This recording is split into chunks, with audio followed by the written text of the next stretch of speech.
people, good morning and welcome back to Reaper Pro Tips. This is me, your host Anne, and there is disembodied brain Justin. We're definitely dealing with a disembodied brain today because he's in a ReaperCon meeting, so he is like split. He's even like half of a disembodied brain. Like we might have maybe half of his brain, maybe a third, maybe even less, depending on how nasty the ReaperCon meeting is. Usually it's all over the place, so yeah. Anyway, hi guys, it's me. I'm back. I'm sorry for the lateness. I had to like actually start supper at like 8:30 a.m. Had to get the corned beef in the Instant Pot. Except it's a non-instant Instant Pot today because it's slow cooking. Oh boy, yeah. Tea for me, please. Hey, Estrogene. Thank you for the resub. That's awesome. Top of the morning to ya. I could do my entire stream in Irish if you wanted me to. It's a terrible accent, but I can go on in it if you wish. Bet you didn't know I could do that. We've got the medulla oblongata. Yeah.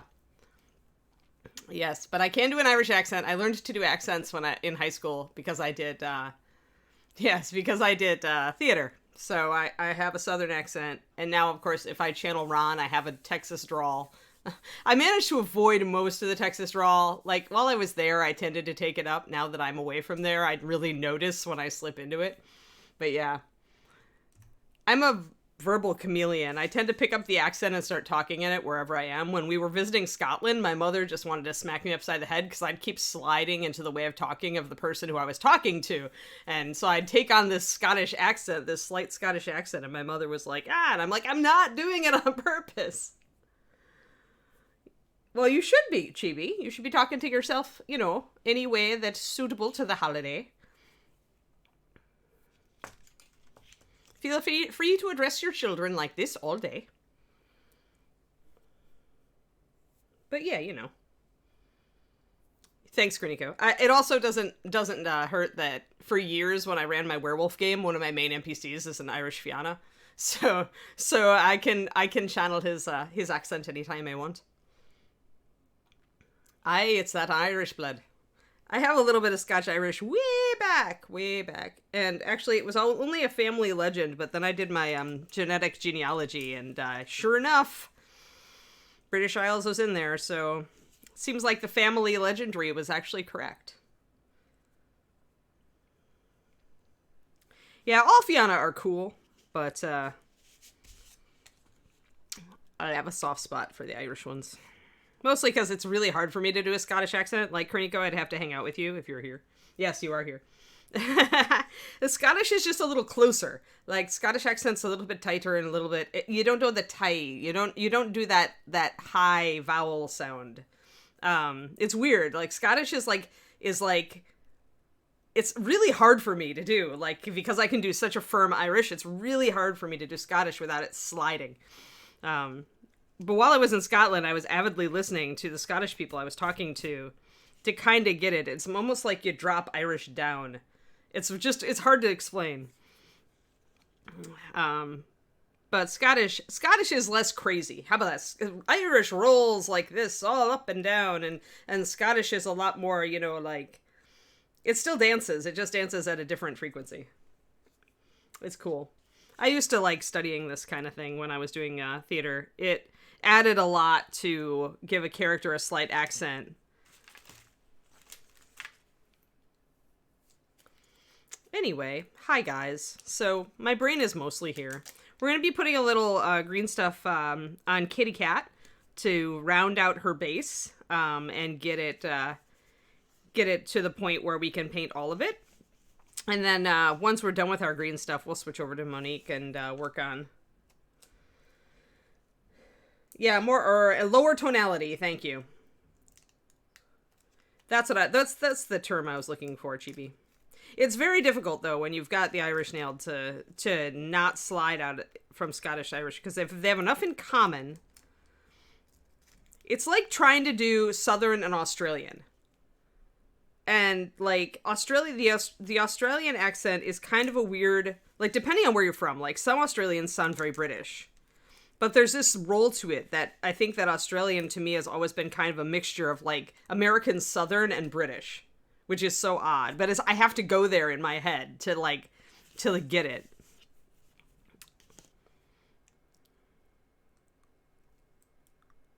It's like Australian isn't as clipped, if that makes sense. It's more rolling. It's interesting stuff. Here, Nico. That's really funny.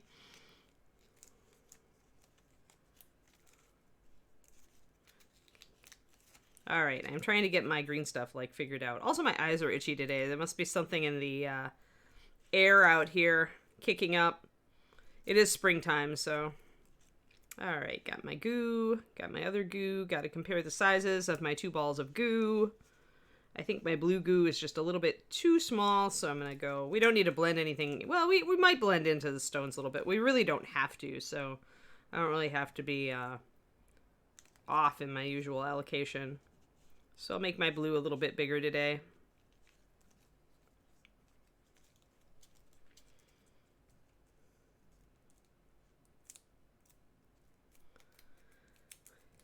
Yeah, accent mimicry, if you're not on the stage, is like just a useful tool to pull out in role-playing games, pretty much.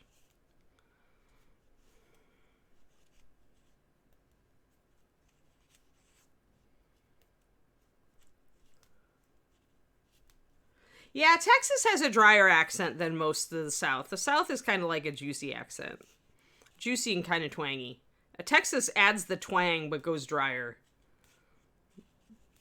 Like, Texas doesn't have, like, I don't know, Texas is an interesting accent, but it's not as much fun as, like, a really down-home Georgia or Louisiana. Well, some of the Louisiana accents are crazy, crazy, though. Like, I can't do those.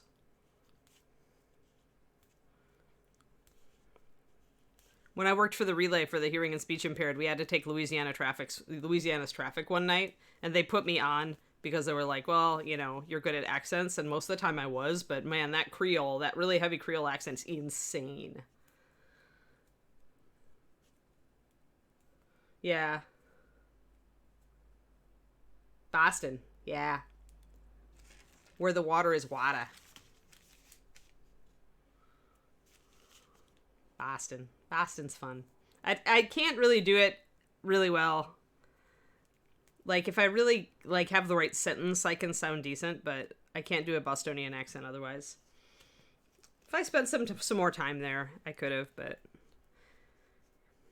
it's just a matter of figuring out how the vowels go and the rhythm of it. All right, so let's take our nice big, this might be a bit much. I think it is. Always your green stuff will tend to be a bit much more than you think. So kind of trim it down, even if it means you have to add a little dab at the end. When you're doing a stone base like this, it really doesn't matter. Hello, kitty cat. Grumpy Cat says, hi, everybody. Oh, wait. Grumpy Cat is not in focus. Grumpy Cat, you must be in focus. Focus, focus.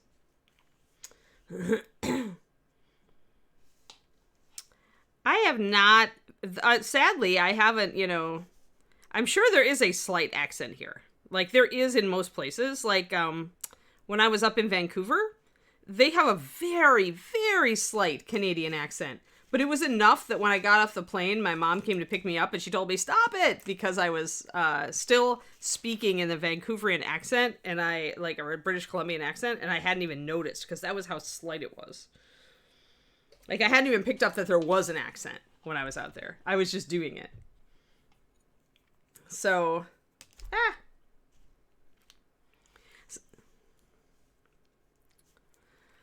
But yeah, I'm sure there's a slight West Coast accent. It's like, sadly, I have not been out enough in this area or talked to enough people to see where it slides, to see where it goes.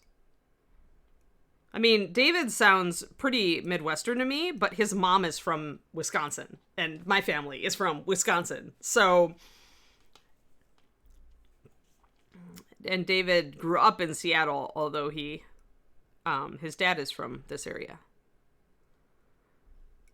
So if David has an accent, I have yet to detect it. So pretty much the only part of this we're really going to blend in is when we're trying to blend it into the rock base over here and over here.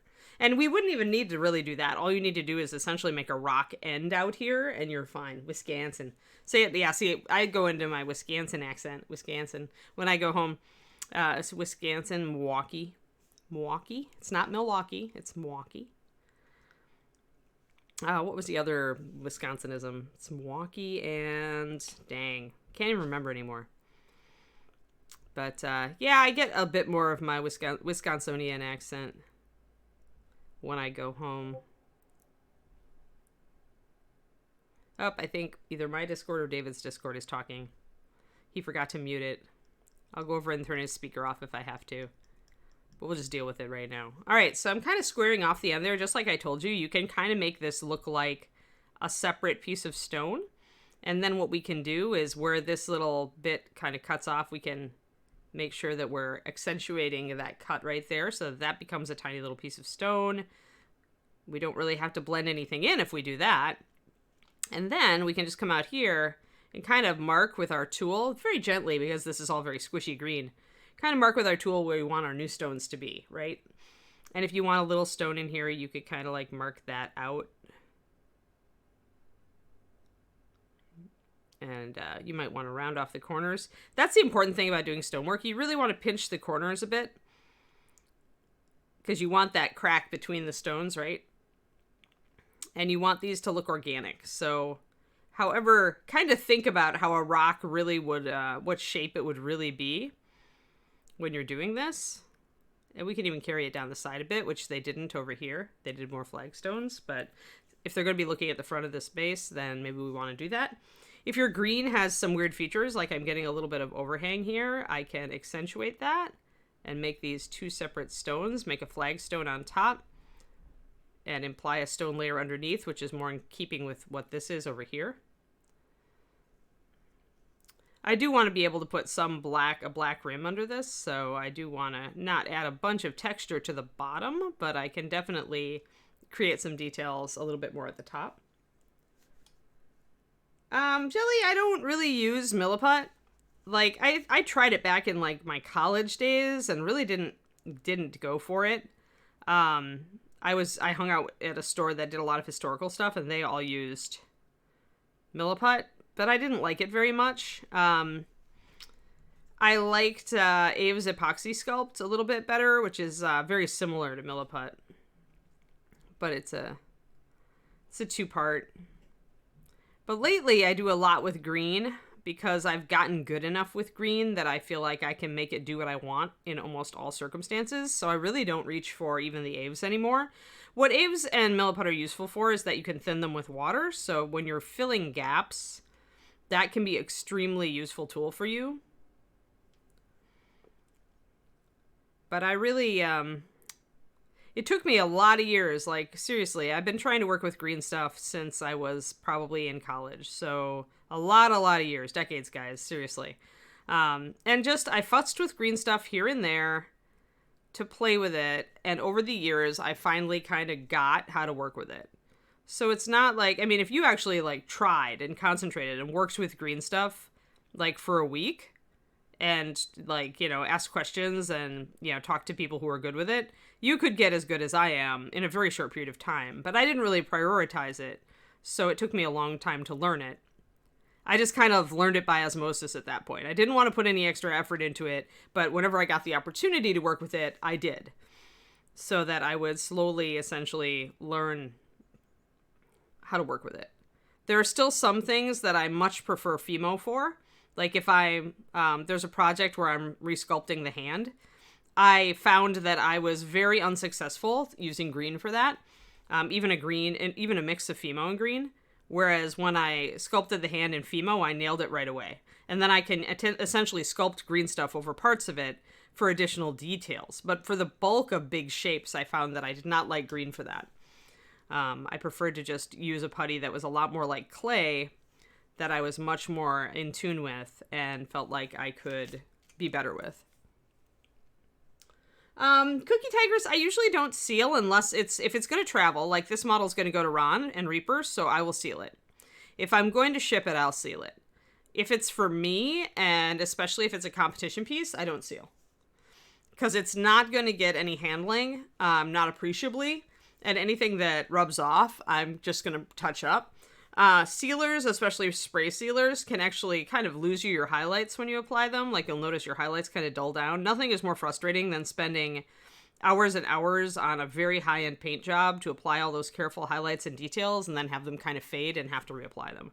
And I find, frankly, that Master Series paint has good enough adhesion that for just traveling to shows, I'm peachy with it. Like, I don't need anything else.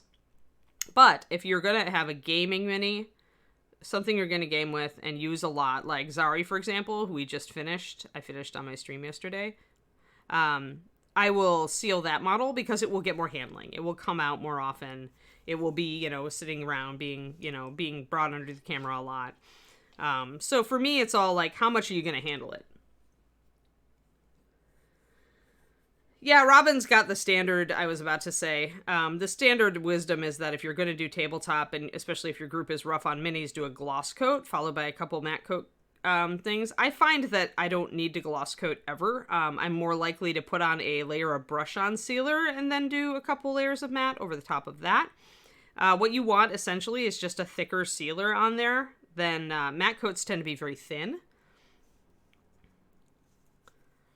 And brush-on sealer can be a little bit thicker. So I just find that I like the brush-on sealer because it's a much more flexible coat. And I really don't like putting a gloss coat on my miniatures ever. So I tend not to follow that conventional wisdom. I just hate fighting it. And if your matte isn't really matte, then you still get that gloss, which annoys the bejeebus out of me. I'd rather just touch up my minis, frankly.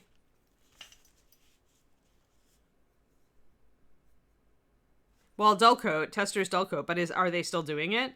Like, I heard a rumor that Testors was kind of on the rocks, and there was a point where they weren't sure they were doing dull coat anymore.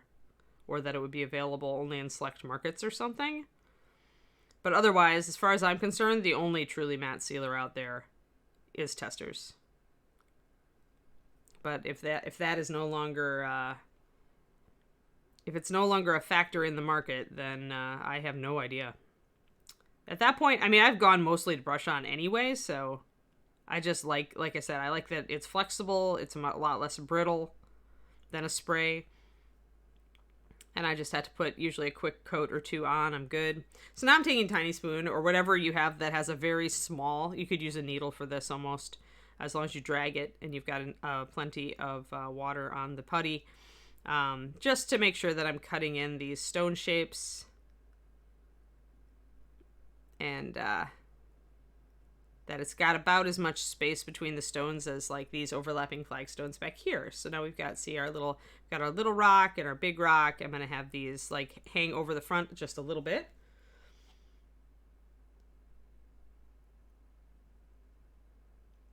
Good, Ash. Fantastic. I'm glad you liked it. Yeah, I had fun with that video because it's something that people don't think about doing, right? It's very obvious once you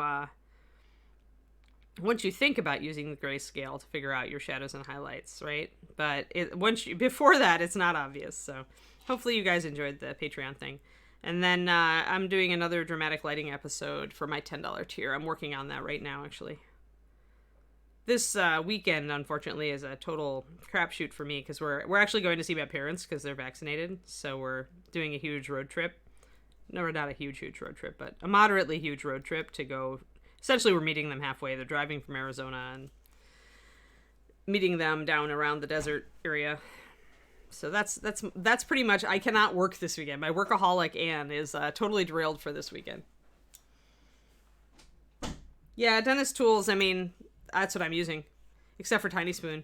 Tiny Spoon for the tiny details. Tiny Spoon is the only true miniature sculpting tool that I'm using. And it's pretty much a make your own Tiny Spoon kind of tool. Or have a friend make one if they're into tool making. Alright, so we've got that. That looks pretty good. I think I'm going to smooth out a little bit down here. It's still a little lumpy. I don't really need the stone texture down there. Oh, okay. A lot of it is coming from China. Yeah, exactly. Morning, Val. Yeah, it's good that dull coat will still be available, because it's really the only Testors product I use, and the only one I recommend. Otherwise, I feel like they're so out of touch with the hobby, and that's why they're having so many problems. I mean, they tried to do a new paint line a few years ago, and it was laughable. Like, they still were playing to, like, old school. And it's like, dude, that's not what people want nowadays. You gotta understand your market. It's like they were trying to get into the miniatures painting market, and it was just not even close to what they needed to be doing.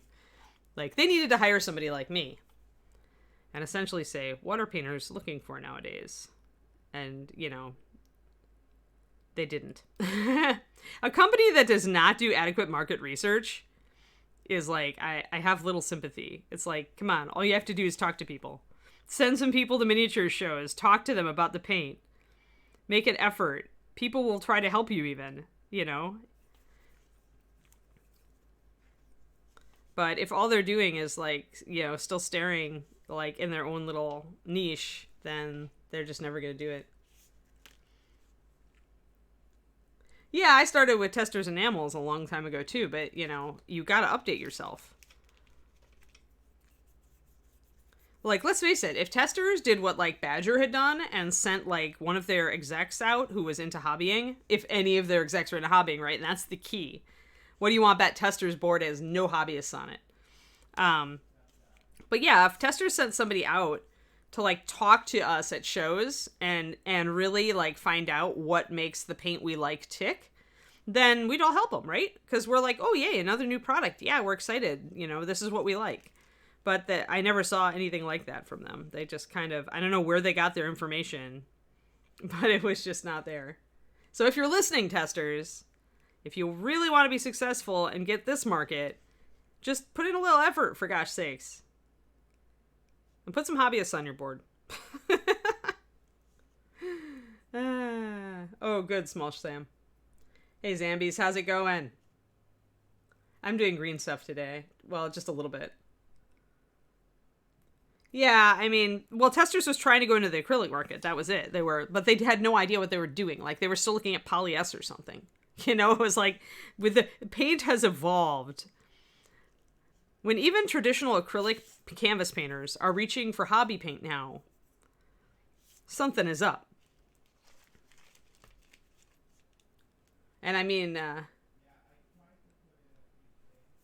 oh yes, Ramco. A lot of people use craft paint to start. So now I'm going to do this a different way. I'm going to take little blobs of green stuff, and these are going to be my rocks. So we'll start this way. Instead of making one long bit, we're going to start with little compartmental bits. And you can do this. This is absolutely either way is perfectly valid in doing a stone base. So Grumpy Cat here, Zambies, only had like that much base, and so we're filling in. Essentially, we're adding additional flagstones to Grumpy Cat's base. There's Grumpy Cat. Grumpy Cat. So that I can... Grumpy Cat is going to Ron eventually, when Grumpy Cat is done. I'm trying to get all my models that I'm sending to Ron done, and then I can send Ron a care package. Which, considering that ReaperCon planning has become, he'll probably need. Begun, rather.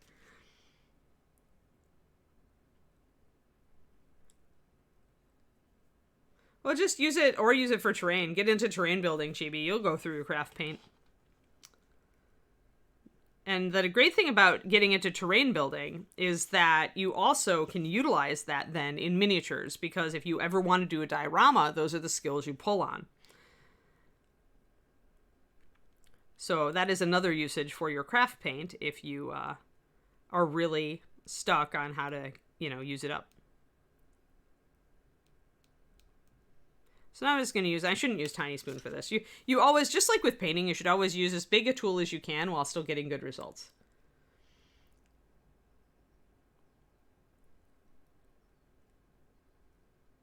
Yeah, exactly, Max Styles. That's a problem I have too, is like when companies who are in the hobby don't hobby. I mean, and when people in the hobby, when people in the company do hobby, you see it, right? Like with Ed and Badger. The fact that Reaper has its own airbrush now, that's Ed. I mean, it's because Ed, still does hobby stuff. Like, he does mostly, he doesn't do as many fantasy figures. He does, like, cars and armor and stuff. But he's still in part of the hobby. And because he understood that there was a niche for Reaper to put out its own airbrush. So, that's the kind of innovation you get when you're, when some of your leadership is in the hobby. So many companies nowadays just fall completely out of that. So much is just at a high level corporate where the people really making the decisions just really don't really even care about the medium. And I think they fall down a lot on that. Sometimes I feel like we let those companies get away with a little bit too much and accept a product that's not as good. I'm going to put a little stone. Let's see. I'm not quite big enough here. I need to add a couple of little stones in between these big stones. Fubeka, that is a Aaron Lovejoy or Ed question. The needle swaps out without you having to unscrew the tip. Like, it's a very easy adjustable, and it's more like it's, yeah, high quality, made by Badger for Reaper. We went and got advice from numerous high-end airbrushing people in the community to see what would make them switch. And as I recall, Aaron pretty much told them, unless you make it something really unique, I'm not even going to switch because I like my existing Badger airbrushes too much. So they made it so that the needle swaps like super easily. And a lot of people really like that.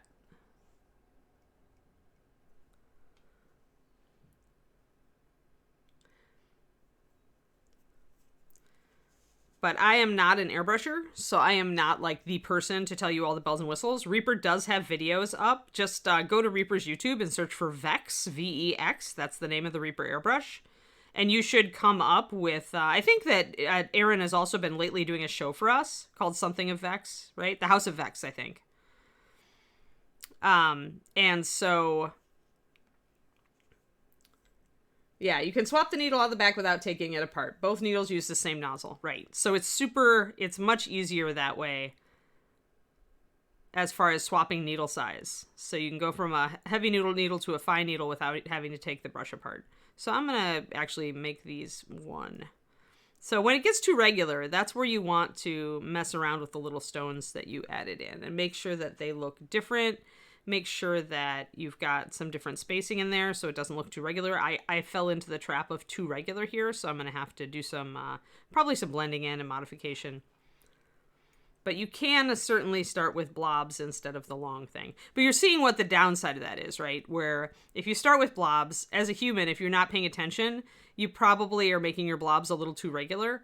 And then it doesn't look natural anymore. So what I'll have to do here is cut up this one as well and make one of my bigger blobs into 3 smaller blobs over here. And then I can try to shore up this side, flatten out the top, make this little stone a little bit more irregular. Because you want irregularity, right? Nature does not do perfect symmetry unless it's in faces. And even then, our faces are all asymmetrical. The people who are less asymmetrical are the people we think are pretty. Right, exactly, Rebecca. And you don't have to do that. You don't have to change the tip. You don't need the wrench. And people like Aaron is doing this for a living, right? He's got a studio and he's, and he's teaching and he's painting. He's doing all this stuff. So when Aaron is doing airbrushing, he wants to be able to be very fast and flexible and not waste time. For me, I just hate taking an airbrush apart because I'm always concerned I'm going to break something horribly because I have no airbrush empathy whatsoever. So for me, the less I have to do, the better. The less I have to futz with the thing, the better. At some point, perhaps I will become a convert to airbrush, but right now, the type of work I do doesn't really require one. So for me, it's just I haven't bought a Vex because I'm I don't use the airbrush I have. And if I decide to use the airbrush I have, then I'll think about it.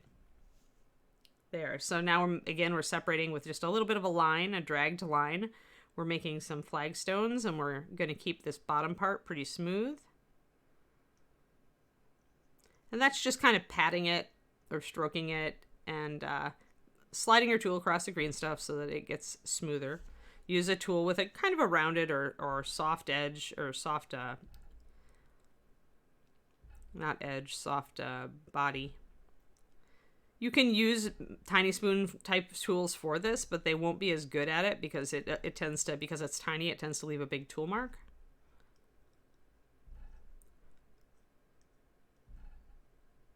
Also, if you hear any loud noise in my background, it's because they're remodeling the apartment that's like right across the way from us.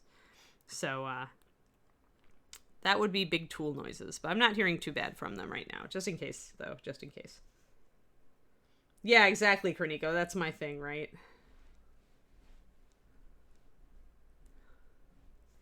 Yeah, Fubeka, exactly. I'm more inclined to, like, no matter how good you are with the airbrush, your lighting will never be perfect with it.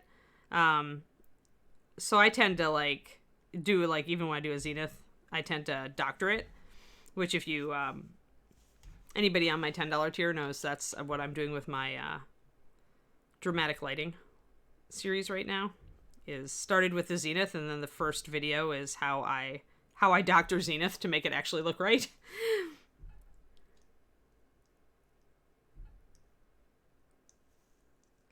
But I'm pretty persnickety about that, so. That, and sometimes you need some artistic license to make dramatic lighting look good as well. You just need to decide you're going to highlight XYZ areas just a little bit more to make them look right. So you have to be careful now not to fingerprint, because we have wet green stuff on both sides. Tacky green stuff, I should say. Hey, Miniatures Den, how you doing? It's Luca. Airbrush is good for basing. Yeah, base coating, yeah. Airbrush is good for a lot of things. I mean, Aaron does amazing stuff with it. Michael Proctor does amazing stuff with it. But they will tell you, the airbrush is not a replacement for your brush. The airbrush is a tool that can save you time on some of the most boring steps of painting. But it's never going to replace your brush. There we go. All right, so we're doing some green stuff today. On Grumpy Cat. Grumpy Cat is a cat folk rogue. Grumpy Cat is almost completely painted, except that she needed her integral base only took up part of this black base. So we are adding some flagstones and stuff today. And after that, we're going to work on Chibi Vampire. Yes, it does require you to learn some new skills. That's absolutely true. Oh, go have fun. Eat, Luca, eat. Yeah, Valandar, exactly. But even then, like, it doesn't even sometimes give you accurate regular lighting. Because it's a diffuse, right? It's not technically moving necessarily in a straight line. Maybe I'm, But I'm pretty sure that David, who is very, very good with light, will agree with me that, Zenith is a starting point. And if you've never done overhead lighting before, Zenith spray can be a very good place to start, because it starts giving you an idea of how it works and where it should be looking. As you learn more, you start seeing its shortcomings and maybe doctoring it a bit more.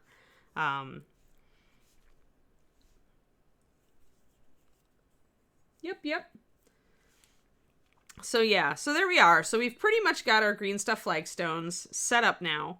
I'm pretty confident these are going to fit right in with the regular base, just looking at them. I've blended in the sides. I could blend in the sides a little bit better, so I'm going to grab my very small tool, my tiny spoon, and I'm going to blend this in, and I'll get close. So a little bit of water. Also, welcome, Raiders. I'm sorry if I was like, yay, and then I promptly got distracted because I was talking. So yes, hello, and we're doing a little bit of green stuff today. See, if you get too much water, you're going to get that. See the ripping? Like that. So if your green stuff is really thin and you have a lot of water on the base, you're going to get that tearing of the green stuff. That's essentially what happens, is the water gets underneath that little bit of really thin green. Let me get that green off my spoon. Tiny spoon, oh no. Yes, distractions are an integral. I would go so far as integral part of streaming. That's what we love, right? I love that I get to digress infinitely on this. Okay, so then you can come in and just gently, you want to stretch it without getting there. And this may have set up too long on some of these areas. When the green stuff is fresh is when it's easiest to blend it in. I also want a little higher blue on this mix, so it's going to resist that thin spreading for complete integration, which is why I'm keeping a lot of cracks in between my stones where the green comes up against other rocks. As long as I'm doing that, I don't have to worry if my green doesn't blend very well, because it's a crack and there's another rock there, so it doesn't matter. But here I want some of this to blend in on the bottom because I'm going to paint it black around the rim. There we go. But yeah, I mean, airbrushing is like everything else. It's a tool. You can choose to add it to your toolbox, and some people absolutely adore it and tend to lean heavily on it. Like, it becomes an integral part of their style, like with Erin and Michael. And others of us just really are just so happy with brushwork and don't really see the need for an airbrush, like more like Rhonda and me. Although Rhonda and I always make these comments about, oh yeah, I should really, try to get more comfortable with the airbrush, but the fact is that most of the projects I work on just don't warrant it. So there we go. I will admit also that the cleaning is just like annoying to me. I know it's one of those things you just get used to it. You get used to it and you just do it, right? But at the outset, it is annoying to me. So I'm just like, eh. Eventually, I'll get more into it. Because eventually I will be like, this is the one tool I do not understand fully yet, and I must master it. Oh, wow, that was still a thing, yeah. All right, so that's good. Now we can set up Grumpy Cat to hang over here and have her green stuff solidify. I'm going to do one thing, guys. We're going to start on Monique's skin tones, which I've already based with Rainy Gray. But I'm going to go wash my hands real quick because green stuff. So I will be right back. And is it time to stretch anyway? It is time to stretch. Perfect. So stretch break, and I'm going to wash my hands, and I will be back in just a moment.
Alrighty, I'm back. Stretching. Stretch. Everybody stretch. Hey, Flickster. I put you on my friend list so that maybe we could, raid you at times. Here, let me put the actual model that we were working on up here since it's more finished. We were working on Grumpy Cat today, putting a green stuff base on her. So this is Grumpy Cat. Grumpy Cat is cool. Hey, no problem. I really enjoyed watching your stream a bit. So, and hey, painters have to help each other, right? So anyway, this is our stretch break though. So Grumpy Cat will sit here with Monique. Here, Grumpy Cat. Use Monique as a pillow to keep your green stuff from getting smooshed. Hanging out. There we go. The girl's hanging out. Yeah, this is our stretch break because, you should never sit cramped into this painting position for more than 45 minutes or an hour. So it's stretch time. Stretch and hydrate time. Since I've been talking nonstop for 50 minutes. Stretch.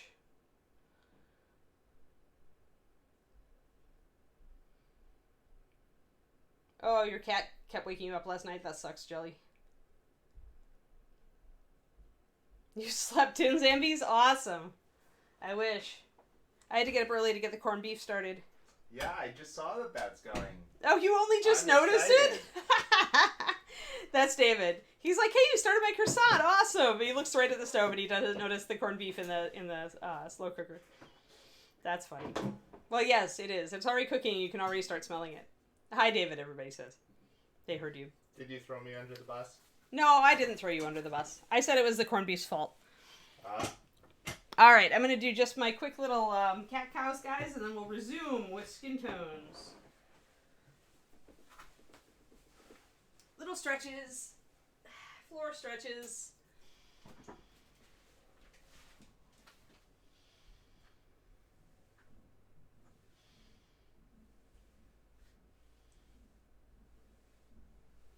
Floor stretch, yay!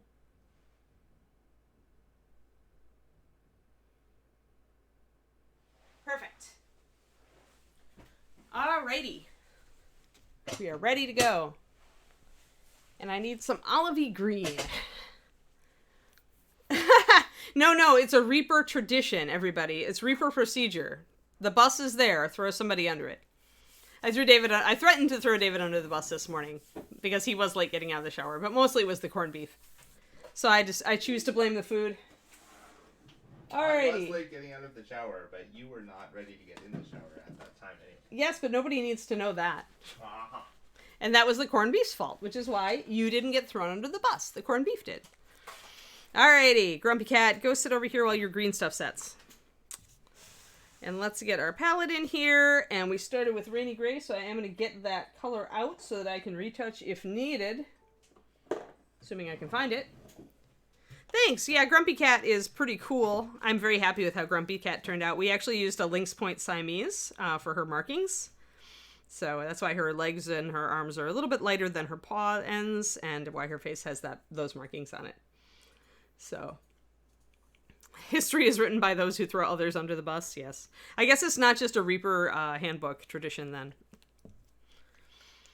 Yeah, so now we're working on our first ever, because I think I painted one other chibi ever, but first ever on the stream. Oh, hush with you and your Elder Scrolls-ness, Malandar. You can use that when I'm working on the Black Sun bust of the obvious Khajiit ripoff, which I love. So I can't be too hard on them. All right, so I don't have pale olive ready to hand, so I'm just gonna mix it because it's how I roll. So we're gonna start with a little bit of troll flesh and add a bit of linen white.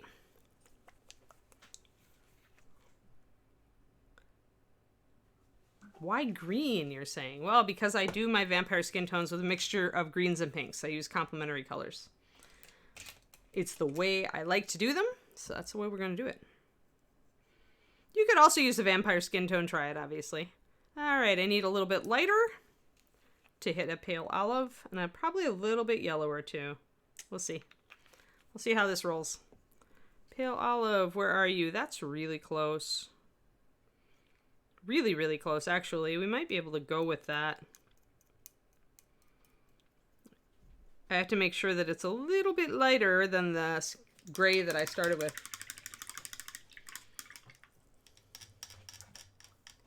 You do have a big forehead. More and more chibis are starting to appeal to you. Yeah, well, they're cute. The thing that keeps me from like going big into them, other than, hey, you've got a floppy sword. I really need a boiler, but oh well, tough. Is that the bodies are often just kind of like thrown together, right, Flixer? It's like the heads are always really good, and some of the details are really good, but then you get to the body and it's like, I suppose I shouldn't like, be too complaining, because if I look at it, if I compare it to a regular miniature, the body is about the same scale, it's just squooshed. But I don't enjoy painting the squooshed bodies as much, so I like the heads and all, they're fun. And it is a good subject for this sort of skin tone, because it's hard to get when I'm doing a complementary color where I'm putting down one color and highlighting it with its complement. Sometimes that doesn't show up so great on camera. So I'm hoping that it shows up better on camera if I'm doing it very large. She does. Yes. Oh, Max, you need to tell Ed that. Tell reaperlive that. Although I know it's hard because the chat just flies by because it's full of freeze. But maybe send Justin a PM. Say Reaper needs a shirt with tire tracks. I went to Reaper and all I got was thrown under the bus. In Vampire Skin Tones Shadow Raven, I do a combo. I don't know how I like decided to do this, except that I was like, didn't know what to do with my vampires, and so I was like, well, let's just try this, and then let's try that. And then I usually use purples for some of the shading. So actually we'll reach for our Drow Nipple Pink, right? Let's see, where is it? I know I've got it in here somewhere. At least I was pretty sure I have it in here somewhere. Oh yeah, there we go. Let's not forget everybody's favorite. Yes, there's actually a use for this color. I was I mixed a lot of linen white. It's maybe even 6-to-1 at this point, max, into my troll flesh. But usually you would use pale olive, 90-35 or 36. Oh, good. So, see, I like them to look dead, Valandar, and that's why I always start with a gray. And then I add other colors, hints of other colors. But everybody's got their own. That's kind of what's cool about vampires, is like everybody does them a little bit different. I don't use Drow Nipple Pink a lot, but it is a very good shadow. You can see how well it goes with the two colors we've got right here. It goes very well with this color scheme. And then I'll reach for my, where is it? Do I have it here? Where's my pale? Yeah. And then the third component is pale flesh, which is actually, for those of you watching in Europe, if you were looking for an equivalent for the old pallid flesh from Games Workshop, the one from when this was around, this is close.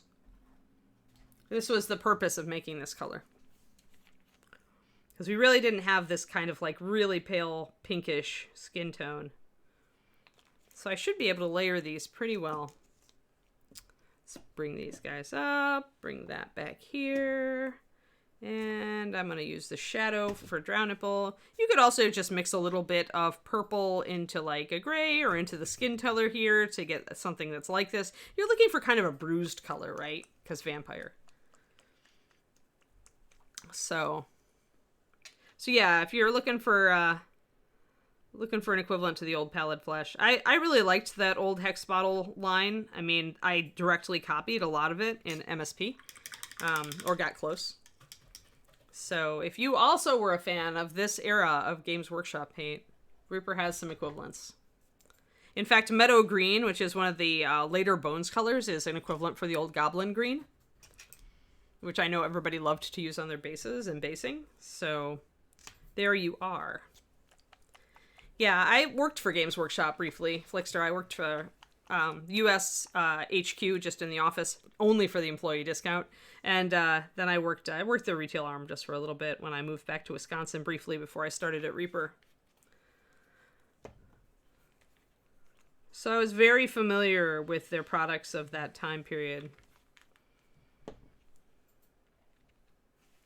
But yeah, for things like vampires and other just really, really, where you just want a hint of skin color, the pale flesh works really well. So I'm going to mix up this Drow Nipple Pink so you guys can see this. So this is all going to be on the same skin tone. And I don't know when I came up with this. I remember coming up with this mix kind of, I think at a Gen Con once, where I was just like trying to do something more interesting. I think I worked on it a bit when I was painting with Jennifer Haley too, when we used to hang out in her Chicago apartment. And I put so much white into this, though, it's going to need a lot more water. Hold on. When you're working with such light colors, with the Rainy Gray, you don't need to thin a whole lot. But these other guys, when you start adding a lot of white, they need to go thinner if they're going to layer nicely. And this one had a lot of linen white added into it, and it already had some higher coverage pigments. So I may need to thin this even more, but we'll try this.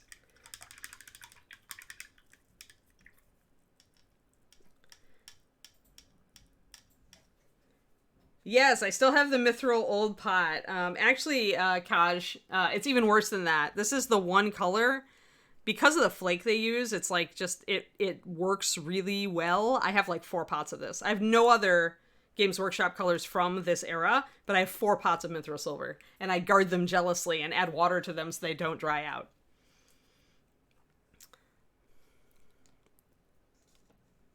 But that's, I mean, GW is using a different formulation. They have different flakes. They have access to different flakes. And so it works a little bit different. All right. And now we'll try to actually put some green on this model. I might do some shading first. I'm going to use this color for shading all the areas you would normally get shadows. So under the brow here. And I'll come in with a little bit probably under the eye just to give her a bruised look.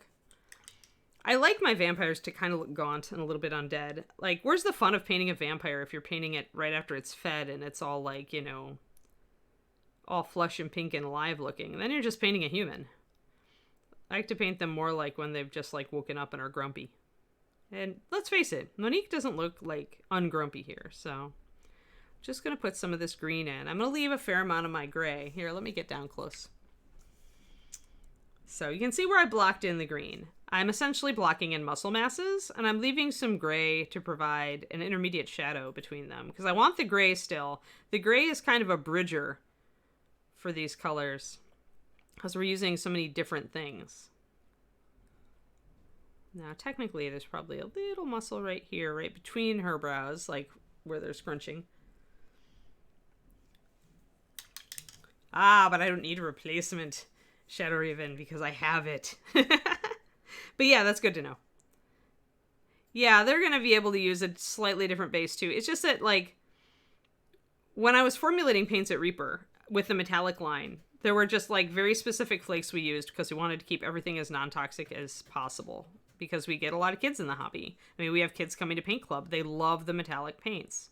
I don't ever want somebody's 3-year-old to like eat a bottle of paint and like really have like serious like rush to the emergency room, your child's life is in danger, poison issues. The paint is not food grade, but it's as non-toxic as we possibly can make it. And that does limit our choices as far as how we do metallics. So I felt like I could never quite hit that particular mithril, which is why I saved so many bottles of it. All right, let's see here. So now, of course, you can kind of see on a chibi face where your highlights should be, right? If we turn it toward the light source, you can really see like this side of the cheek is a little bit shadowed from the hair. See that? See how it's much brighter over here? Always use your light source. Like most painters are painting with an overhead light or a bright light that's angled that they can use this sort of effect with. So, I mean, use your light source when you're not sure where to highlight. Just, look at where the light is falling and follow that. The exception here is that we are going to highlight her chin more. Chibis tend to have receding chins. As you can see, it's kind of an angled face like that, which is not natural, and it tends to look not natural. So you have to do a little bit of paint plastic surgery just to suggest that chin highlight under there. Otherwise, the face isn't going to look quite right. So you got to they get a tiny shrinky chin. Tiny shrinky chin, but they do get a chin. Yeah, Chibi Rembrandt lighting, exactly. Net diver, nope. I just wash my bones. I have yet to find a primer that I really am happy with on bones, and I have had some bad experiences with it. So a long time ago, I decided to just wash my models, and honestly, I don't have problems. Every once in a while, I find it's a little harder to get the paint to stick, but usually thickening up the paint is an adequate fix for that. And Reaper paint is smooth enough. I'm going to need to wet blend that in. Reaper paint is smooth enough that you can use it full strength out of the bottle and not really leave brush marks with most colors. So we've got that bit of that green flush starting up. See how ghostly that makes her face look? You've got that gray shadow, and then the green is coming up. It definitely looks unworldly, and that's what I want with vampires. For me, that's like, I want vampires to look like mysterious, magical, like definitely not like a whole human-y alive thing going on here. So I'm going to do my standard highlights on the face, which means we're going to hit the nose and the nostrils. We're going to bring this highlight up there, way up toward the corner of the eye. Don't just paint your cheekbone, carry this highlight up. I used to make a mistake on that all the time. But it's like this, we want to leave this huge shadow around the nose. You really don't need to. You do want a little bit of a mid-tone there, but you want your highlight to go up. If you look at your own face, the highlight goes all the way out, right? All the way up onto that bone that protrudes right here. All right, so let's see here. Oh, chibi, technically it's rainy gray, pale olive, and pale flesh. And then Drown Opal Pink for a shadow. This is my color palette for vampire skin. So, but I really love the gray, and I love how the gray and green just by itself comes out. I'm going to grab some of my Drown Opal Pink. Drown Opal Pink's a special color, but as somebody just pointed out, you can get it in samples, you could get it at ReaperCon, and if you don't have it, it's really just kind of a bruisey color, so mixing a little bit of reddish purple with like your pale skin tone here should get you close. So like using something like, well, if you've got bruised purple, then it's fantastic. But like even Monarch purple with a bit of skin tone in it, you'll get very close. You just want a kind of a bruisey purple if you want to do this particular color combo. There we go. Boom. There. All right. So let me bring in some more of that purple. I'll go back and forth on this stuff as I slowly doctor all this. I also want to use my purple to create a cast shadow. As you all saw when we kind of held her up to the light, you can see this cast shadow falling from her hair, and it hits this side of her face. So if we want a more dramatic look, we could block in the shadow, and I'll go under her jaw as well. So doing a dramatic lighting on a chibis, I think, is fun. Something I don't see a lot of. I don't see a lot of like actual like lighting effects done like we do on bigger figures on these little chibis, and I think that probably dramatic lighting is fun on chibis, so I'm going to try it. So there's that dark purple shadow. I need to thin it a little bit more. It's not quite glazy, and so it's wanting to layer over itself and leave brush marks. Not a big thing. If I really get annoyed at it, I'll just mix it with a little bit of gray and do a blend. But then I need this shadow to go up here under the hair, right? And over this, just to remind myself, I'll put it over this side of the face. And then it's going to nip in under this cheekbone a little bit. And then I'm going to blend it in a little bit with just a damp brush. You can do that with MSP pretty easily. Some heavier bodied paints are a little harder to do it with, but MSP is, especially if you're thinning it already, it's very easy to take a damp brush and just come back in and shade it while it's still a little wet. This one's dried, so I'll have to grab a little bit, put another layer in there, grab my water, kind of bring it out. I don't want a too much of a shadow here, because obviously it's meant to be a cast shadow, but I want it a little gentler. So now I'm going to check my light source. I'm going to put my mini up and check with it. I've got a little bit of a wet shine there, but that'll go away. I'll blow on it a little bit. It's still going to annoy me. All right, that's fine. So there. I need more shadow here. I probably want to connect my shadow here to here so it's evident where it's going. I need to shade the underside of the nose. On a chibi face, you have to shade and highlight. You should shade and highlight like you would a traditional face, even if you're keeping it blockier and more cartoony. Oh, let's see here.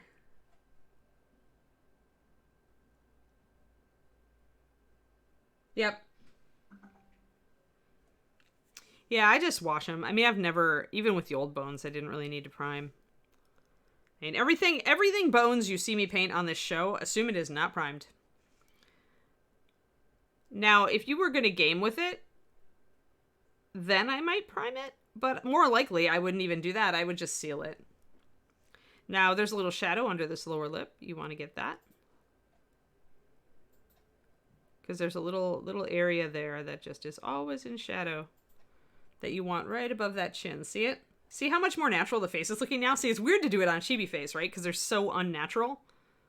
But I think it's super fun to make a chibi.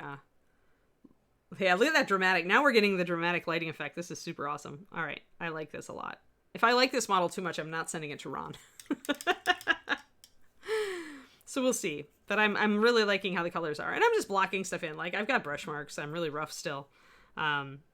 This is stuff where I'll just kind of correct this under here. Bring the shadow up the side, right? Because you've got it in the cheekbone. But then I'll bring some of my Rainy Gray back in. Just do a wet blend. Kind of smoosh them together. Go back and forth a little bit. My wet blending is working okay today, so I'm just gonna like keep a little bit of a purple shadow in over here. I do want to bring in a little stronger under the jaw there, though. I've lost a little bit of that with my bringing in my gray, so I want to bring in that shadow there. And then here, here I'm going to just bring in a little bit of this color. Now this is where the point that Drow Nipple is a reddish purple is very important, right? So let me see. I probably need to knock that shadow back a little bit, so I'll do that. Sorry, Ron, I seem to have misplaced it. Well, you know, actually, it's kind of my call, Flickster. Like, when I use these, some of them I'm sending to Ron, and some of them I'm keeping for myself if I really like the piece, like Rock Troll. The Rock Troll I did. He's totally in my case right now. He's staying here. Sorry, Ron, no way. You know, it's like a couple of them that I started on stream, I'll actually like sell on my Patreon. It's like Reaper I don't have like an agreement with Reaper that I have to give them the finished miniatures. So I believe in sending some anyway because they're so good to me. All right, get that a little bit. Don't want to lose all of my my brow highlights here, so I brought them a little bit back in. It's going to be kind of a dance back and forth to see like how much shadow I want, how much drama do I want. With me, it's like this fight where I really love like dramatic lighting effects lately, but then it's also the part of me that likes subtlety is like fighting against that, going, no, make it more subtle. So you come to your own conclusions as to where you want things to go. I am going to blend in this shadow just a little bit. Now check it. All right, that's looking better. But yeah, you can see the hard shadow. You can see that the shadow actually is coming perfectly in line. Like the painted undershadow isn't moving. It's just the other shadow. So this is a perfect lined up with the light sourcing. So that's awesome. Great. Fantastic. All right, now let's blend in our cheek color here. Oh, so I was talking about how it's important that Drow Nipple is a reddish purple here, because if you are going to suggest any like blood flow or that there is a little bit of residual blood flow, it's just like a normal human, right? You're going to have flush in this area and all across the midband of the face. So when you're utilizing a blush with a vampire, I just go with kind of a reddish purple instead of a real red. And unless you're going to do the, you know, just fed kind of thing and try to make that integrate. But I find when I'm going with this gray, anything too bright and pink is just kind of weird with it. Whereas I think the greens and purples here are working really well. So we're working on this. Now, I do like to block in the eyes dark, just because I like to have that rim around them. Today, let's do some brown liner. I keep reminding myself I need to order another bottle, since David and I are fighting over this one. I'm going to actually do a mixture, 1 drop brown liner and 3 drops Drow Nipple Pink, and I'm just going to use that to block in the eyes, so she has kind of like eyeliner. I probably should use black, but for now I'm just going to go this way. I don't want the black to like just be these big holes in the face right now. The hair will be black with probably shiny blue or teal or purple highlights. I haven't yet decided which. But I like to start dark with the eyes because then I'll put the whites on over that and leave the edges. And I want to get them blocked in because then they're just blank there. They annoy me. So let's get this color, what that color comes out to with about 3 drops of Drow Nipple and 1 drop of brown liner is kind of a softer, almost like the old Cinder Brown, but it's a little bit more purple and gray. But it's a nice shadow compared to everything else. It's dark. It can also be a nice lining color for the rest of the face. That's also a reason I would mix this up at this point. Because maybe I don't want to use a straight up brown liner, right? Maybe I want to use something that is, that's a little bit more suited to the pallid color of the face. Often when I'm working with, like if I decided to take her hair white, I would definitely use this for a liner color and not break out the really dark liners. Because when you're doing something that's really fair, you want your liner color to usually not be so stark. Now, in a gothic vampire sense now, of course, you can do that. You could totally go with the black eyeliner on the really pale face and the black lipstick, and it'll work. It's a vampire.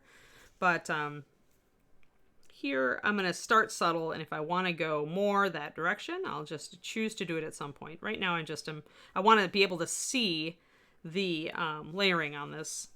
And I find that if I put in some sharp edges, like lined edges, like these eyes, that I can see my blending a little bit better. Kind of see how much I might need to pop it up or down.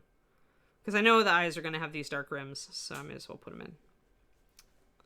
Alright, so now I got that. I can also do the line of the mouth at this point. Even though I haven't chosen lipstick color, at least it'll give me kind of a reference. This is when you choose her mood.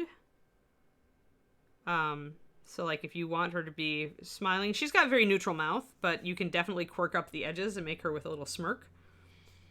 So I can choose to suggest this now, so remember that's what I want to do. The upper lip should always be darker than the lower lip, which catches the light. And if there's enough room, it's hard to find the room on Chibi, but if you can suggest the Cupid's bow shape of the upper lip, go ahead and do it. I'm going to try to do it. There's just so little room there between the nose and the mouth that sometimes it can be very difficult. But that's okay. We got a little bit of a suggestion of it. Why is it called liner? Because it's different than normal paint, Cookie. Liners are specially formulated. They come in a completely different, chemically different base than any of the other MSPs. And they are formulated, because that base is more fluid and a little more translucent, they are formulated for dark lining, where you put a line between where every surface meets another. So here I will line between the hair and the face. I will line between the skin and the armor, between armor and leather, all that sort of thing. Liners are just made that way because I decided I wanted something that you didn't have to work with very much in order to get a good line. Like in the old days when I was using thicker paint, I had to thin it a lot to get it to the point where I wanted it as a liner.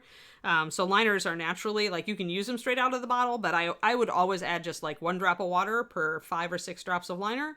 And then I often will go even more. I'll go 3 to 1 if I want a more subtle line, because the more you thin it, the more, see-through the line's going to be. So you can use it as a natural shader. They work great that way, and you don't have to thin it much to get it there.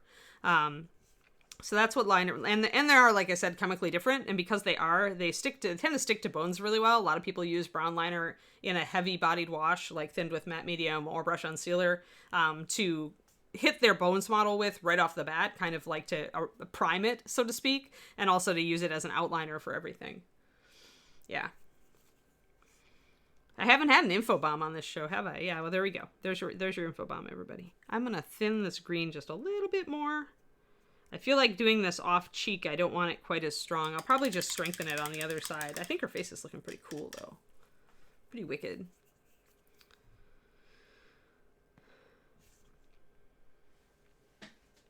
Now, if I look, there is a little bit of a hollow under this eye, and I could accentuate that and make this eye kind of have a heavy shadow. And I may decide to do that because that's kind of the lighting I'm working with.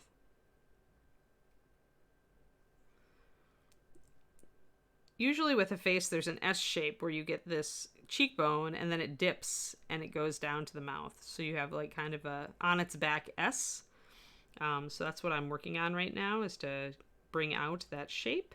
On a chibi face, because it's so compacted, it's a very, very, almost like just a little wave.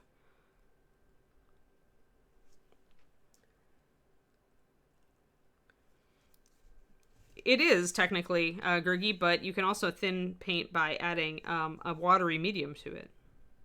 So like brush on sealer is more watery or thinner than a normal paint, right? Because its base is more thin feeling, more fluid. So, I mean, when I build washes, I thin with brush on sealer. I add water too, but I use thinner for anything where you're adding a thinner bodied medium. So I'm still going to fight with that shadow, I think, for a little bit. But I'm going to stop fighting with it so much because I want to get on with the pink on this skin tone. Because we are within 10 minutes of, 15 because I started 5 late. So right now I'm just adjusting. I'm like deciding if I want to bring in this shadow here on this side of the nose, for example. Again, we're kind of embracing the fact that this side of the face is more in shadow. So I'm going to add this little shadow. One thing I'm not doing is adding reddish tones to the nose, which normally I would do, but with a vampire, it doesn't really make sense. So I'm holding off on that. There, and then I want to kind of bring the shadow in a little stronger here, and stronger under here. And I want to concentrate kind of on the shapes here of the muscles. Make sure that I am accentuating them. But we got to watch that because then it can get really distorted because chibis have such a huge shelf there. So I may actually drop it back. Yes, it's Draw Nipple Pink. Oh, well, this one, okay, so this is Draw Nipple Pink, which is more of a purple. It's showing its red flush right now. It has a lot of lighter pigments in it, lighter weight pigments in it, so it does tend to flush a bit if we thin it way down. And I thinned that sucker way down. It's like 2-to-1, I think. Then the Rainy Gray, Pale Olive, and Pale Flesh. Yeah, very few, as you can see, very few Master Series paints do separate, but there are some. Usually they're ones that were built in, if it's a heavier bodied base and a very lightweight pigment. Like, I add a lot of stuff to the paint to make sure it doesn't separate, and most of the time I win, but I should say we do, now that I no longer make the paint. I'm just gonna come in here with some real fine work here and make sure that I'm separating out these muscle masses a little bit with my shadows to make sure they make sense. And then I'm gonna actually knock that down because that's way too harsh. I just wanted to get it there because once it's there, I can glaze and take it down a notch. And that's the way just I tend to work. I could have also just built up really thin layers, but that would take more time. But I want to get those brow muscles. And then paint some of the gray over the top. Technically, this isn't even glazing because I'm using the gray actually stronger than you'd think. And I'm just painting it in a layer over the top to take down that and make it more subtle. So I get a more natural shadow. That goes down a little bit too much. I need to shade there. Have to think about the planes of the face. Chibis have really weird faces. Like, it's kind of like a human face, but then, like I said, they've got a really receding chin there, and their forehead's a bit, they've got that huge divot between their eyes. You can see it. So, Chibi anatomy is slightly different than human anatomy. But the closer you can get to a human anatomy, the more, realistic your chibi face will look. This is looking actually pretty okay. This, I don't mind putting that with a stronger shadow on the brow. We're going to need to do eyebrows. Eyebrows are another thing. I see them, if they're not sculpted on, I see a lot of people forget to put eyebrows on chibis. And I'm going to darken the shadow a little bit more. So now it's not like me looking at it, fine-tuning, going, all right, I'm liking how dark and disturbed she's looking. It's very rough still. Like, you can totally see my brush strokes and everything. I'm not really concerned with that at this point. It's very easy to take your gray and glaze, or if you want to make everything more pale, to take your pale skin tone and glaze toward the end, and then just pop your highlights, because we will go up to pure white on her skin because vampire. All right, well, let's be dangerous. Let's take some pale skin. This is going to be a very, very light highlight. You can see how light that is. So I'm going to be very timid with it for the first couple bits because I don't want to wipe out my awesome gray or my awesome green. I just want to add a little bit of extra punch.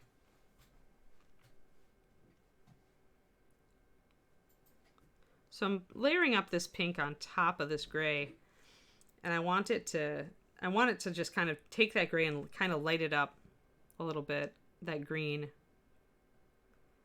You probably won't notice the pink overly unless I really build it up. When I really start to build it up, then you can start to see the pink come out. It may be too subtle to see on camera, however. In real life, like in person, doing this sort of pink over green layering essentially gives you kind of almost a mother of pearl effect. Like it's visually very compelling and complex, which is why I like it. It's not your standard skin tone. So that's going to bring up our light on our face a lot, right? So we're going to have to pay attention here to where we're putting our light, make sure that it is still in keeping with our light source, but we don't want to knock out all of our awesome greens because I love that spooky green undertone. So I want a spooky look. Now here we've got a bit of a shadow. Again, the light's mostly falling on the one side of the face, so I'm not going to bring my highlight up as much on this side. That may have been even a little bit too far because the nose is going to cast a shadow. There, that's better. Now we'll hit the top of the brow with this pale. And pale skin, I mean, you could see how much I thinned it. Like, you could hardly see it along the side of this palette. But it's got so much white in it, it's still covering a lot. So I'm going to actually throw more water into it. And Reaper's Pure White is the most famous for this, but most of our really pale, more like the bones colors, like this pale flesh, you can thin them a lot, and they won't separate, and they won't fall out of solution. You can paint with them. So that's like, that was my goal in making Master Series. Like, more than anything else, I wanted a white that I could thin to within an inch of its life and have it do layering without brush strokes and not separate, right? I came from working with heavier bodied paints like Vallejo, where I was having to doctor them so extremely to get smooth blending when I wanted it, right? A lot of the times you don't necessarily want smooth, you want a texture, but when you do want smooth, I hated having to fight. Now I'm going to actually, there's a connection point here. Like, you usually actually see like kind of this is where the plane of the face changes, so I do need to bring my green up and kind of link the brow area and the forehead area here. And I didn't do that out the gate, so now I have to correct it. I want to leave this gray shadow because there's always this kind of like area where before the forehead bulge, right? Where you've got the brow and then it goes into the bulge of the forehead.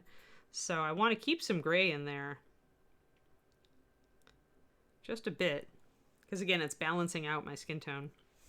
She's looking pretty wicked. I'm liking the skin tone. Oh, back to work, Kerniko. Bummer.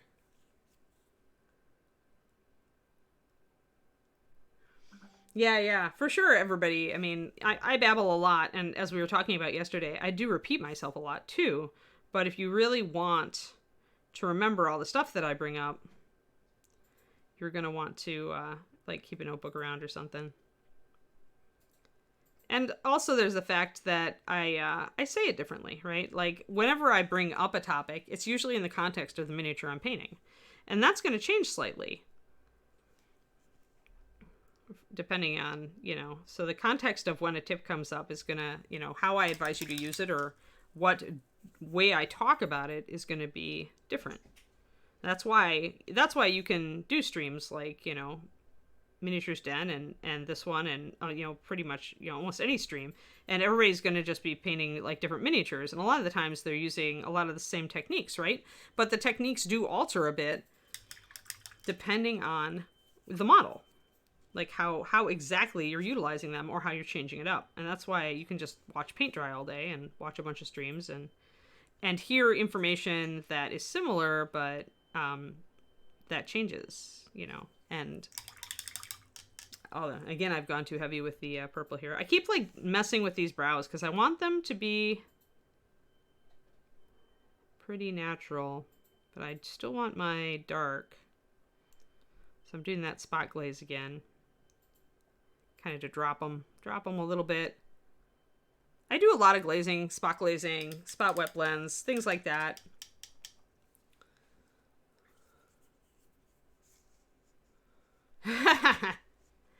You turn me into a chipmunk, D. Clearman. Alrighty, so let's see here. What do I need to do? Upper lip. We missed our upper lip because on a chibi it's so little. But the upper lip also needs a highlight. Sometimes it needs your highest highlight, but not right under the nose. So here we'll probably get the sides of the mouth. We're going to go green first. There'll always be a shadow right under the nose. And I'm feathering more green in if I want you see how it shifted green there? Because I feathered a bit more green in. I covered up some of my pink. Ideally, your pink and your green kind of balance out, and that's what gives you that kind of like weird white pearl look. Gonna kind of bring this in here. A little bit up more there. My chin, usually the chin is going to come out to the jawline, but chibis really don't have jawlines, so it's like, kind of have to decide how you're going to mold the face a bit. And of course it runs into the shadow here. Your jawline is like really this big round bubble here, so. Probably we don't have a proper jawline on it, GB. So I just have to have my chin kind of trail off to either side. And figure out if I'm going to blend it in over here a little bit with my gray.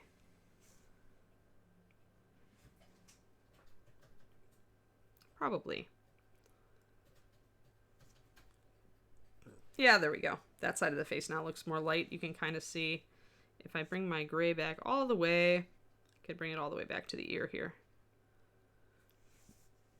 And then we have more of a jawline on the side. You can even see the shadow of the cheekbone that I totally almost manufactured.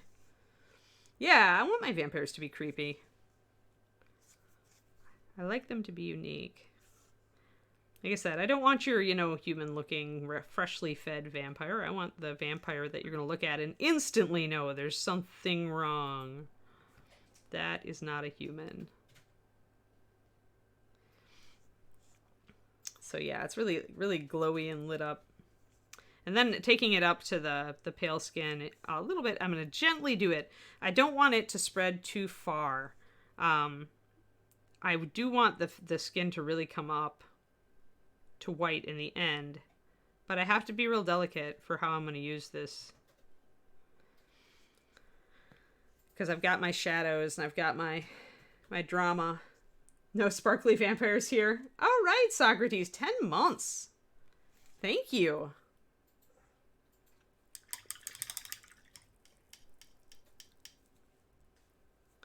Alrighty, well, let's do a quick line around the outside of the face at this point. Just one thing, never judge your blending before you've put kind of a line around it. I found when it's just there with a bunch of primer, it's hard to really see how it's looking. But I find that when I put, just like with the eyes, when I put a hard edge up next to that blending is when I see how good or bad it is or what it needs. So then we start, and we know her hair is probably going to be dark. I'm going to go black because it's Monique, right? Go way back here. I'm just going to block in a shadow. Even though I'm going to overpaint it with black, I'm going to at least get it dark back there. That's going to make the face really get luminous as we get out. And we're not even up to pure white yet. But at this point, I need to balance the face. I need to make sure that it's coming off as pale enough. So I want this lining in. I need a contrast point. I know the hair is going to be dark. Remember that every time you put a color up against something, it's going to change the color of the thing you were painting. So before, with it up against just this pale gray, I couldn't really judge how pale or dark the face was coming off. But now that I'm going to put this color up against it, it will give me a better way to assess how light or dark my color is. And like I said, since her hair is going to be dark, I'm actually not just lining, but kind of blocking in shadow here. Even though I'm eventually going to go even darker with black hair. I could use black at the gate, but I don't want to mix it up. I'm feeling lazy. I'm just going to use my shadow color. It'll be dark enough. So, alright, now her face is really coming up pale. And when you think about the fact that the hair is going to be black, the armor is going to be red and gold. All of those colors are going to be darker than, and black loincloth probably, all those colors are going to be darker, except for the silver sword, than her skin tone. So she is still going to look like she's got a pretty pale skin tone, all things considered. Yeah, if I was going to go with green sparkly hair on her, Gurgi, I would not have gone with this skin tone, that's for sure. Gotta keep your colors in mind. I'm able to do so much with the skin tone because I know her hair will be neutral. If her hair was red, it would be harder to pull this skin tone off. I might still be able to do it. That was a little bit too much. See, it's like back and forth sometimes where you're like, well, I think I want to highlight there. No, I really don't. But that's fine. You've got all your colors mixed up. You can always do a little bit of a blend to bring things back if you accidentally highlight in the wrong place. Like here, normally you would highlight toward the top of each of these muscles, but here it's more important to kind of have them blend in up here and probably to bring them out closer to the bottom area here where it cuts in. So I'm going to grab a little bit of my pale skin and do that. I'm going to just add a little bit more where they're scrunching together. A little bit more of a highlight. That looks better.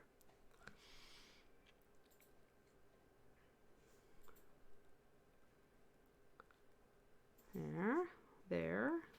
Got that. So that's what the face is starting to look like now. I'm going to bring down the pink in this a little bit more. Intrude a little bit more into that green area because the forehead always bulges out, even on a chibi. Maybe especially on a chibi. I don't want to paint into my shadow area. Remember, I blocked in a shadow area here. I want to keep that dramatic purple shadow on the side of the face. But I can bring this pink color down a bit into the green here. And then I can really layer the pink color up here. Like there are some places now where the light is really strong where I'm going to start really layering in this pink, which is more of a white pink. If we come down to it, pale skin is like light enough to be an actual highlight color for most things. Like the highest highlight. But here,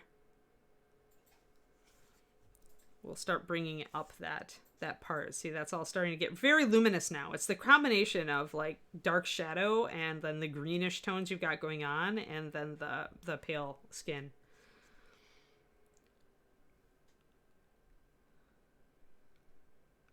So I'm going to ping up the bring up this brow line here because it's going to catch the light. All of our brow lines catch the light. And obviously this is a lot more effort to put into a chibi skin tone than most people are going to do. Like the traditional chibi painting is just to do the skin pretty flat, as I recall. But it can be so much better, I think, if you just paint it like you would paint any face. Maybe just going a little bit more cartoony with it. Like I said, she'll have black eyeliner. She'll probably have black lipstick with little magenta lips. All right, let's really bring this pearl down here now. I want to get this area. I'm going to bring it up around the eye. Again, I don't want to totally knock out my green, but you want to really see this light coming down on this side of the face. Gonna gently pull this. This is so thin that I can do super fine layering with it. More like painting with glazes. Like really make that blend in. That's where I like my paint. Where I'm doing such fine layering you don't even see the texture. That's where you get your super smooth blending. It's where you're just feathering those layers over the top of the layers. And it doesn't take all that long because you're just repeating your brush stroke. And the paint builds up faster than you think, especially with a very light paint like this. So that's really starting to come up now. Hey Rex, how's it going? What do we got? We're right about time to stop here, but you guys get the idea. I'm gonna finish up the face before we switch out. Just gonna bring in this pink a little bit more, pale flesh. Bring it more onto the nose. Essentially gonna reinforce the highlights that I kind of blocked in to make sure they looked right. A little bit on the back of the nostril here, a little bit on the back of the nostril here. If somebody's going to be nice enough to sculpt nostrils for you, please paint them. All right, and then I can actually bring a little bit of the pink here down onto that upper lip as well.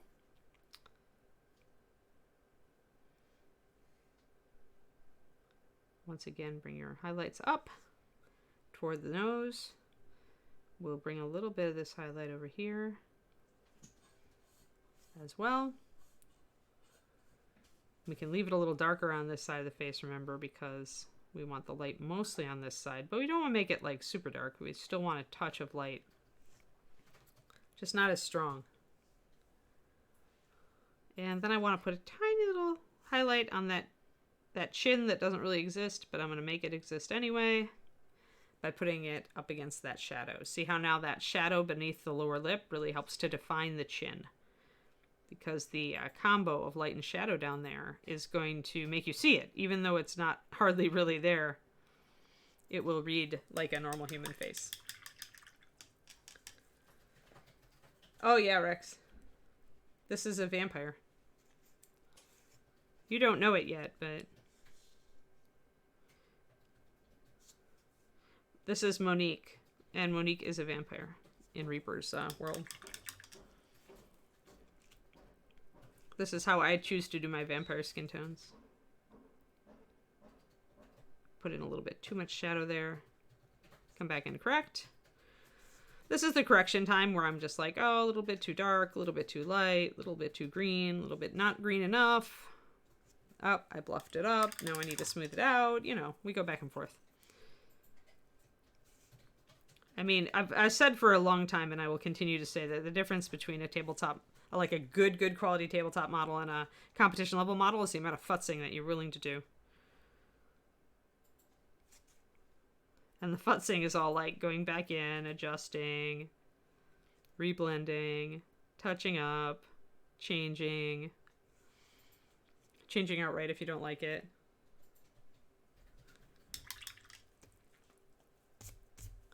Alrighty. And then I want to get that lower lip lined around. So I'm just going to line around it. Because I want to suggest that she does have a lower lip. There we go.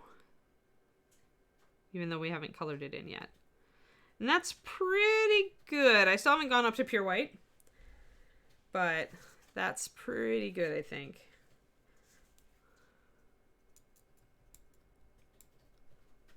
So once again, those are the colors we used for the skin. Yeah, that's cool. It's cool. You guys just make it when you can. You don't have to apologize when you're going to miss the stream. I will not wonder if you were eaten by a grue. I will assume that you are simply having to do something silly like work. Alrighty, Reaper. Do we have a raid? I'm talking to Reaper. Justin's disembodied brain. But anyway, yeah, so we got a good start on Monique. Like, I still need to smooth it out, adjust it. I still need to add some white highlights. I want more pink. I'm not getting quite as much pink on this. It's looking more gray-green. So I want to play with it a little bit more. But yes, tomorrow we'll be working on the living statue. She's getting really close to done. You're here, John? Who are we rating today? Flickster was on earlier on our stream, so if he is streaming now, we should totally rate him. Because he's fun.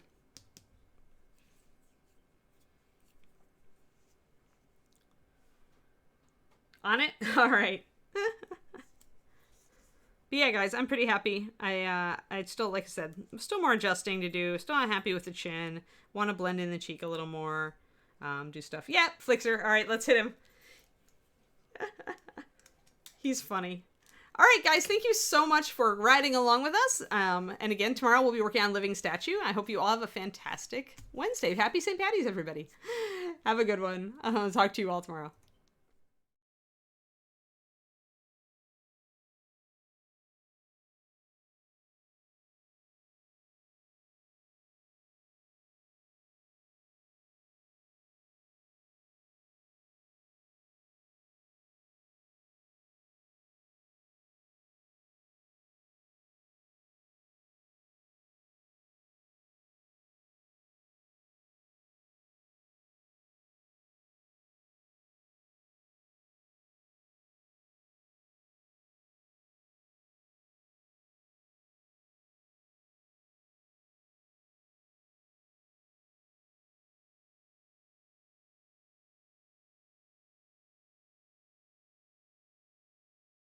Welcome in.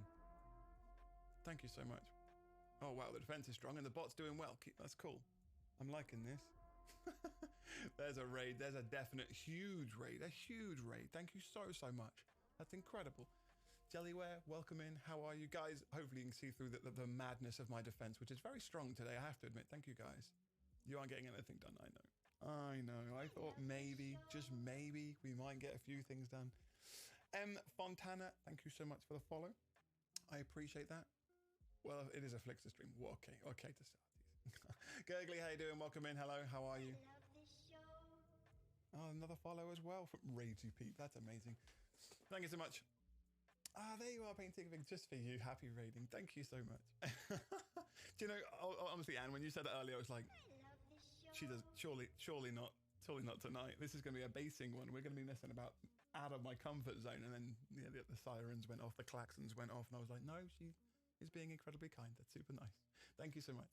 Guys, if you don't know Painting Big, an amazing artist and founder of the Reaper line of paints that we use so often here. The Reaper paints that I've got, as well as my Pro Acryls.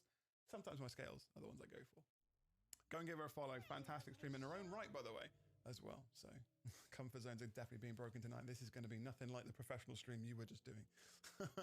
Oh my word, all the follows, guys. Thank you so much. I appreciate that. Nice Jellyware. Who did I miss there? Oh my god, you're so many. I can't keep up. Okay,